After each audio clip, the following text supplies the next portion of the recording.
Hay libros que no se leen, se respiran. Obras que parecen cinceladas en el mármol del pensamiento humano, con la fría precisión de quien observa la vida sin maquillaje, sin excusas. El extranjero del novel francés Albert Camus, es una de esas joyas que no te seducen con dulzura, sino que te arrastran con la fuerza de una marea imparable hacia lo absurdo de la existencia. En Argelia, bajo un sol implacable que parece juzgar más que alumbrar, un hombre llamado Mersault entierra a su madre. No llora. No se estremece. Fuma un cigarrillo frente al ataúd. ¿Frialdad? ¿Desprecio? No. Simplemente, indiferencia. En un mundo que exige máscaras y protocolos, Mersault se atreve a vivir sin fingir. Te invito a acompañarme en esta historia que no es solo un relato, sino un espejo inquietante. Si estás dispuesto a mirar lo absurdo cara a cara, si puedes escuchar el latido de una vida sin adornos ni justificaciones, entonces este audiolibro es para ti. Comencemos. Hoy ha muerto mamá. O quizá ayer, no sé. Recibí un telegrama del asilo, falleció su madre. Entierro mañana. Sentidas condolencias. No dice nada más. Tal vez fue ayer. El asilo está en Marengo, a 80 kilómetros de Argel. Tomaré el autobús a las 2 de la tarde y llegaré por la tarde. Así podré velarla y regresar mañana por la noche. Pedí 2 días de permiso a mi patrón. No pudo negármelos con una excusa así. Pero no parecía satisfecho. Incluso llegué a decirle, no es culpa mía. No respondió. Pensé que no debía haber dicho eso. Después pensé que da igual. No es culpa mía. Al salir, bajé a la tienda de Celeste para almorzar, como de costumbre. Todos se sorprendieron al verme con luto. Le dije que había muerto mamá. Celeste pareció incómodo. Quise decir algo para aliviarlo, pero no se me ocurrió nada. Comí en silencio.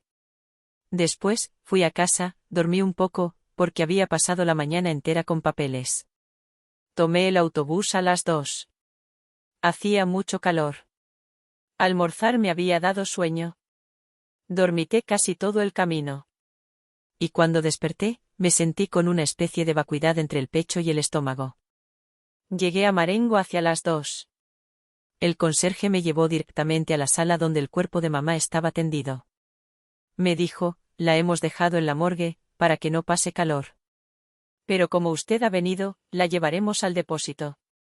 Quería decirle que no era necesario, pero me callé. Caminamos por largos pasillos blanqueados con cal, con olor a flores marchitas y desinfectante. Era extraño. Uno espera que la muerte huela a algo más dramático, pero aquí todo era sobrio. En la sala, el ataúd estaba ya cerrado. El conserje me preguntó si quería verlo. Dije que no. Se encogió de hombros y se sentó a mi lado. Tuvo que ser duro para usted, dijo tras un rato. No respondí. Él encendió un cigarro, me ofreció uno. Acepté. Fumamos juntos. La noche caía poco a poco por las ventanas. Me preguntó si mamá se quejaba antes de morir. No, le dije. Nunca hablaba mucho. El conserje se quedó pensativo. ¿Sabe? Aquí se encariñaron mucho con ella. Siempre callada, pero con una sonrisa para todos. Lo miré. Su rostro era de esos que el tiempo ha endurecido. Aún así, hablaba con una ternura que me incomodaba un poco. Pasamos así la noche. Gente del asilo vino a acompañar. Ancianos, mujeres encorvadas, un hombre que tosía sin parar. Todos sentados, en silencio. Uno pensaría que el dolor grita. Pero en aquella sala, el dolor apenas respiraba. Al amanecer, llevamos el cuerpo al cementerio. El sol ya golpeaba con violencia. El calor me aplastaba. Tenía la cabeza embotada. En el entierro, no lloré. Pensaba más en el sudor que me corría por la espalda, en lo incómodo del cuello de mi camisa. Algunos me miraban, lo noté. Tal vez pensaban que era un monstruo. Pero yo simplemente no sentía nada. En el autobús de vuelta, dormí profundamente. Cuando llegué a casa, Tomé un vaso de agua fría, me quité la ropa y dormí como si no hubiera pasado nada. Al día siguiente, volví al trabajo. Mi jefe me preguntó si estaba bien. Dije que sí. No preguntó más. Ese sábado, conocí a Marie. Fuimos juntos a nadar. Ella se rió mucho. Me preguntó si quería salir esa noche. Dije que sí. Esa noche fuimos al cine. Vimos una comedia de Fernandel. Marie reía a carcajadas. Yo también. No pensaba en mamá. Al día siguiente, Marie se quedó conmigo. Me preguntó si la amaba. Le dije que no, pero que me parecía bonita. Ella no pareció ofenderse. Dijo, qué raro eres. Volvimos a la rutina. Trabajaba, comía en lo de Celeste, nadaba los fines de semana. La vida continuaba. Siempre igual. Un vecino, Raymond Sintes, me pidió ayuda para escribir una carta. Me dijo que quería vengarse de una mujer que lo había dejado. No tenía una opinión al respecto. Me pidió que escribiera una carta que la hiciera volver. Lo hice. No sabía si estaba bien o mal. Simplemente, me pidió un favor. Días después, Raymond me buscó de nuevo. Me contó que la mujer volvió por la carta, y que la golpeó. La policía vino. Me llamó como testigo. No mentí, pero tampoco lo acusé. Dije la verdad como la recordaba. Raymond me agradeció. Me invitó a pasar el domingo en la playa con su amigo masón.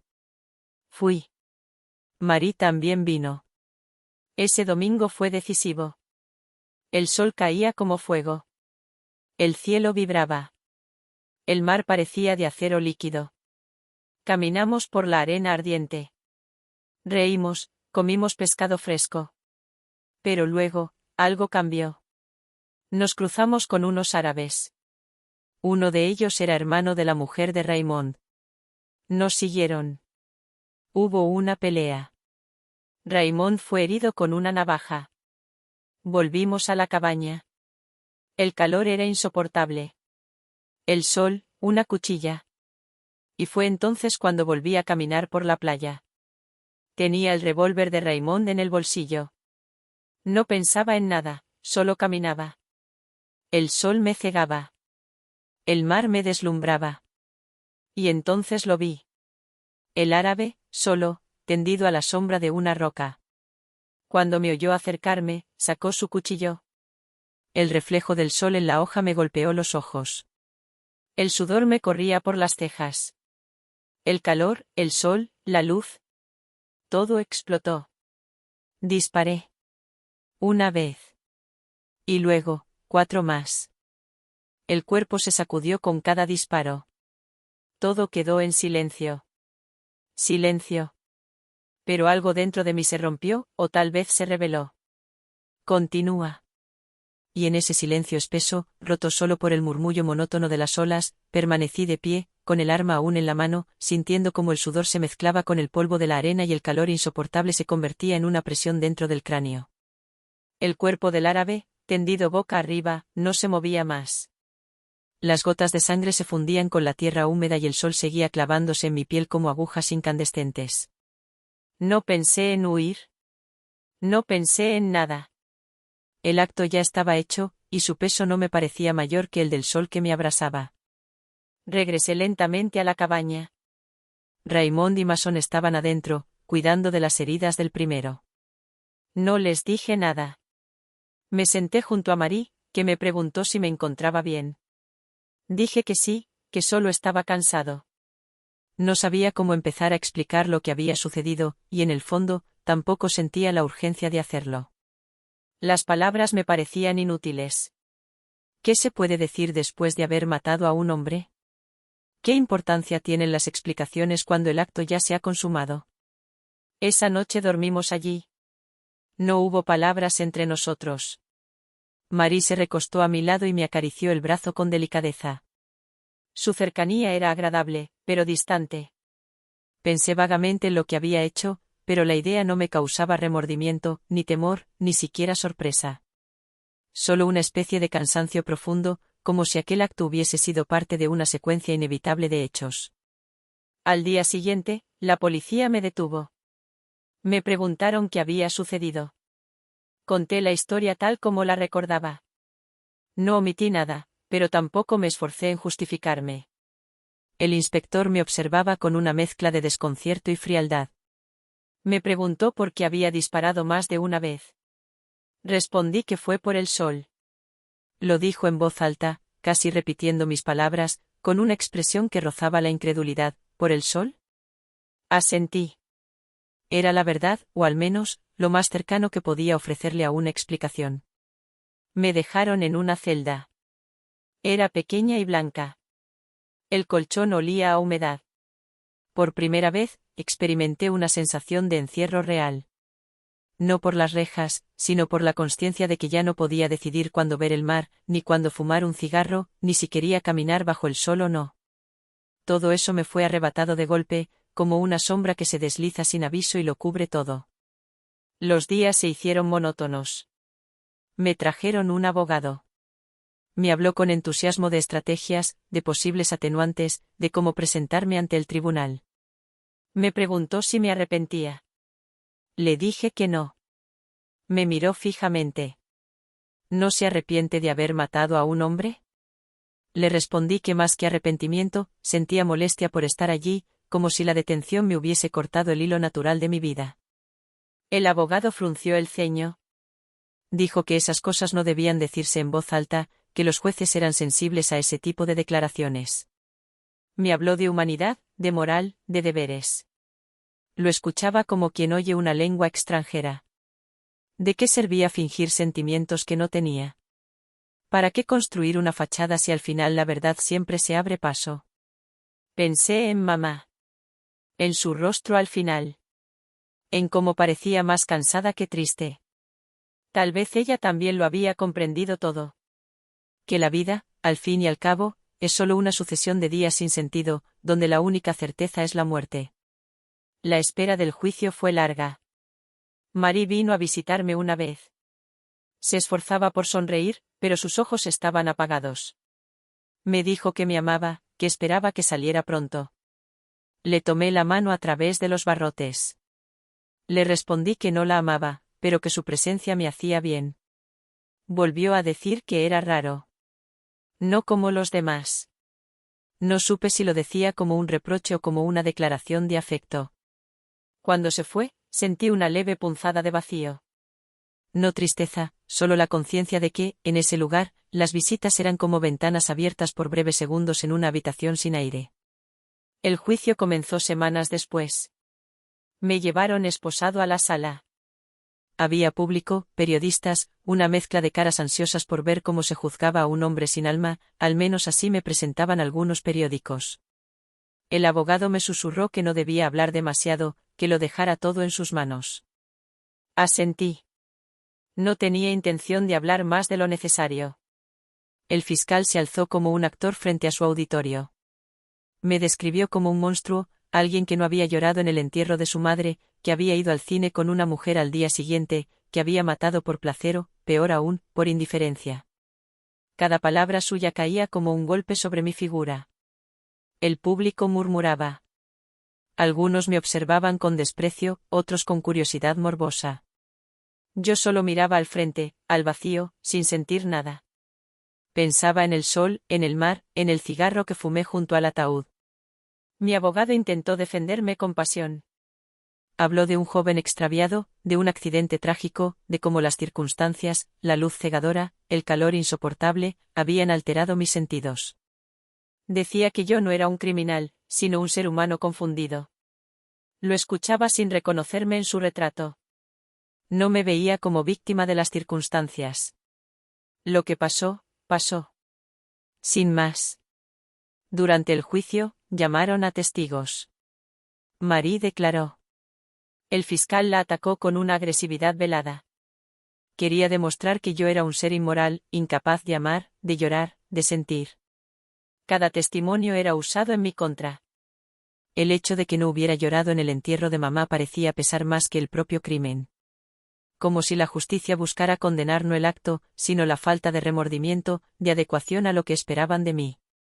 En algún momento, comprendí que no estaba siendo juzgado por haber matado, sino por no haber fingido. El tribunal no podía aceptar que alguien viviera sin mentirse, sin adornar su existencia con emociones prestadas. El castigo era por no haber actuado el papel esperado. La condena ya estaba escrita. El último día del juicio, el fiscal pidió la pena de muerte. No por el crimen cometido, sino por lo que este hombre representa, un vacío moral, un insulto a los valores más sagrados de nuestra sociedad. Me sentí ajeno a todo. La escena tenía la teatralidad de una obra sin alma. Y yo, el actor involuntario, observaba sin emoción. El veredicto no sorprendió a nadie. Condenado a muerte por decapitación en plaza pública. Asentí levemente al escucharlo. No sentí miedo. Solo una especie de curiosidad distante. La muerte era una idea abstracta. Lo había sido incluso cuando mamá murió. Ahora, me parecía simplemente una fecha por venir, un hecho inevitable, como el amanecer. En la celda de condenados, el tiempo dejó de tener sentido. No había diferencia entre el día y la noche. Solo una sucesión de momentos grises. Un sacerdote vino a visitarme. Quiso que me arrepintiera, que aceptara a Dios. Lo escuché en silencio. Hablaba con pasión, con convicción. Le dije que no creía en Dios. Insistió. Habló de salvación, de eternidad, de misericordia. Yo solo pensaba en el cielo que podía ver desde mi pequeña ventana. Le respondí que la vida no tenía más sentido que la muerte, y que lo absurdo no se solucionaba con fe. Se fue molesto, tal vez triste. Quise explicarle que no lo odiaba, simplemente no compartía su necesidad de consuelo. No necesitaba que la vida tuviera sentido. La aceptaba tal como era, efímera, brutal, a veces bella. El mundo me parecía razonable en su indiferencia. A veces pensaba en mamá. En cómo vivió sus últimos días en el asilo, sin lágrimas, rodeada de gente extraña, aceptando su soledad como una parte más de la vida. Quizás también comprendió, al final, que no hay más verdad que esta, estamos solos, y la única libertad es asumirlo. Una tarde, o una noche, ya no sabía distinguirlas, me senté junto a la pared, con la espalda apoyada en la piedra fría. Pensé en el día de la ejecución. En cómo sería el sonido de la cuchilla al caer. Me pregunté si dolería. Tal vez no. Tal vez solo habría un segundo de luz, y luego nada. Esa idea no me aterraba. Me parecía lógica. Como el fin de un ciclo. Como el momento en que una ola se disuelve en la arena. No deseaba vivir más. Pero tampoco deseaba morir. Simplemente, esperaba. Y en esa espera aprendí a mirar el mundo con otros ojos.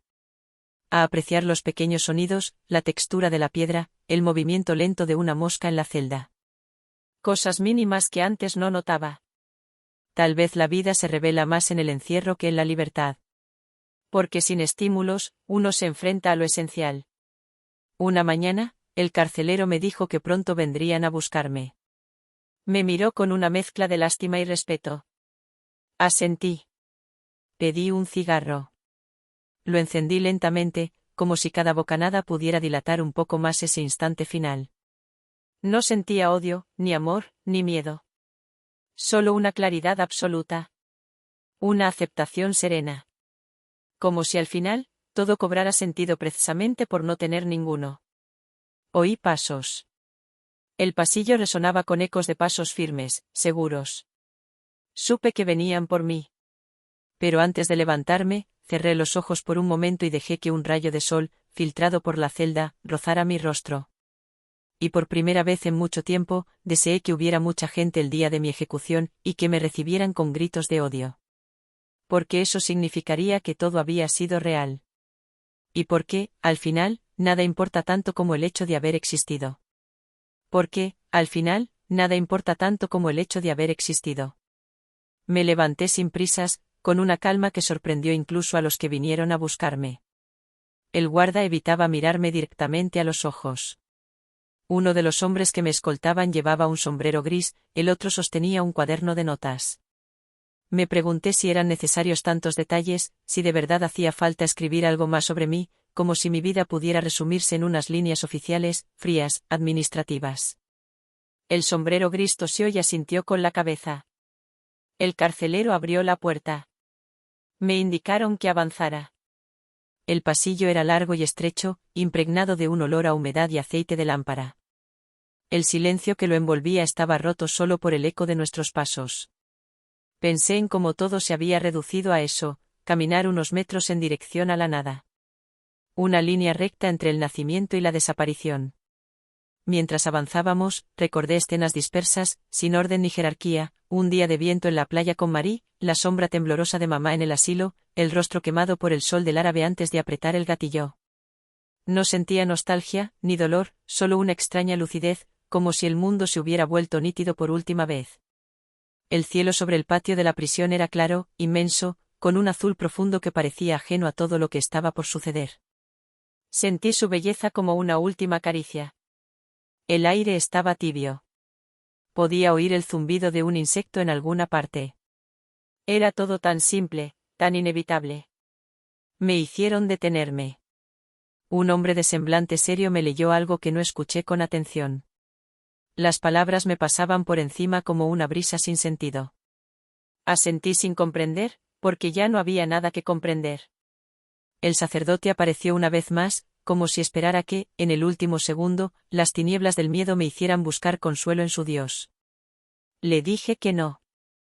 Le agradecí su esfuerzo, su ternura tal vez sincera, pero le pedí que me dejara en paz. Me miró con tristeza, y por un momento sentí lástima por él, por su necesidad desesperada de creer en algo más allá del polvo. La claridad de esa mañana me sorprendía. Había algo en el aire que parecía distinto. Quizás todos los días fueron así de nítidos, y yo nunca lo había notado. Tal vez hacía falta la muerte para aprender a ver. Pensé, fugazmente, en lo que vendría después, no en un más allá, sino en lo que quedaría de mí en los demás. ¿Se acordarían de mí con rabia, con lástima, con incomodidad? ¿O simplemente me olvidarían como se olvida una piedra en un camino? Y comprendí que eso también daba igual. Que la importancia no estaba en ser recordado, sino en haber sentido el sol una vez en la piel, en haber caminado por la arena con los pies mojados, en haber compartido un cigarro en una sala silenciosa junto a un ataúd. Eso era vivir. El verdugo se acercó. No vi su rostro. Todo era mecánico, simple, casi absurdo. Sentí que me colocaban algo sobre los hombros, que me ataban las muñecas. No luché. No había por qué. Miré al cielo una última vez. Tan azul, tan vasto, tan indiferente. Y justo en ese momento, antes del final, sentí una especie de paz. No como un alivio, sino como un reconocimiento. Había existido. Había respirado, caminado, amado, matado. Todo eso había sido real. Y si todo iba a acabar, al menos sería con la conciencia abierta, sin mentiras, sin ilusiones. Sentí que una sonrisa se dibujaba en mis labios. Una sonrisa leve, pero firme. Porque entendía, por fin, que ser indiferente al universo era también estar en armonía con él. Y que no se necesitaba más que eso. El sol seguía brillando con la misma intensidad indiferente de aquel día en la playa, cuando todo comenzó a cambiar, aunque en realidad, nada había cambiado. El mundo, con su mudo vaivén, no se detenía por un juicio, ni por un crimen, ni por la muerte de un hombre cualquiera. Era esa la verdad más simple y más insoportable, que nada se altera, que la vida continúa, impasible, como el mar que borra con una sola ola las huellas en la arena. Pero allí estaba yo, frente a ese último instante, con una lucidez como nunca antes. Una claridad que no provenía del arrepentimiento ni de la fe, sino de haber aceptado el mundo tal como es, sin máscaras, sin mentiras, sin promesas vacías. Todo lo que había temido, todo lo que había evitado sentir, se volvió, de pronto, soportable. Y no solo soportable, incluso deseable. Porque si el universo es indiferente, entonces la única forma de rebelión verdadera es mirar esa indiferencia con una sonrisa, con la cabeza erguida, con el alma desnuda. No me quedaba nada. Y sin embargo, me sentía lleno. lleno de un tipo de presencia que solo se alcanza cuando uno ya no espera nada. Sentía que todo lo que había vivido, desde el primer día en que vi el ataúd de mamá, hasta la última noche en esa celda donde las paredes ya no me apretaban, tenía un valor absoluto. Porque había sido mío. Porque lo había atravesado sin escapar. Recordé a Marie, su risa mientras nadábamos juntos, su cuerpo tibio bajo la luz de la tarde. Recordé los ojos de mi madre, que al final, parecían mirar no a la muerte, sino a una verdad aún más grande, que la existencia, aunque breve y absurda, puede ser vivida sin traicionarse a uno mismo. Ella lo había comprendido en silencio. Y yo ahora la entendía por completo. No había necesidad de consuelo. Ni de redención. Lo que necesitaba era solo una cosa, que el mundo siguiera siendo mundo, que los ruidos volvieran a llenar el aire, que los rostros me observaran con esa mezcla de rabia y desconcierto. Porque eso significaría que aún pertenecía a todo esto. Que mi historia, por breve y oscura que fuese, había tocado la piel del mundo. Y eso bastaba. Escuché los sonidos preparatorios a lo lejos, las botas contra la piedra, el crujido de las sogas, la madera siendo arrastrada. Todo avanzaba según el curso natural de las cosas, y yo me encontraba en paz con esa inevitabilidad. No deseaba otra vida. No me arrepentía de nada. No buscaba perdón. Solo deseaba que ese momento llegara con la misma pureza con la que el sol atraviesa el aire sin pedir permiso. Y por primera vez, comprendí que no estaba solo. No porque alguien estuviera conmigo físicamente, sino porque sentía una conexión inexplicable con todo, con el viento, con el polvo, con las voces distantes, con los siglos que habían pasado antes de mí y los que vendrían después. Era como si en mi muerte se disolviera el muro que separa a los hombres del mundo. Y me convertía, por fin, en parte de él. No podía cambiar el curso de mi historia, pero sí podía elegir cómo vivir su final. Y lo hacía sin miedo, sin remordimiento, con la conciencia limpia de quien no se ha mentido nunca. La muerte no era una enemiga. Era una compañera que había esperado pacientemente en la sombra, y que ahora venía a cerrar el círculo con discreción, con honor, casi con ternura. Pensé en quienes vendrían después de mí. En los que se sentarían en bancos a leer esta historia, a escucharla con auriculares puestos, preguntándose si Mersault fue un monstruo, un mártir o simplemente un espejo. A ellos les diría que no me tomen como ejemplo, ni como advertencia. Que me escuchen como se escucha al mar en la madrugada, sin esperar respuestas, solo dejándose arrastrar por el vaivén de una conciencia abierta.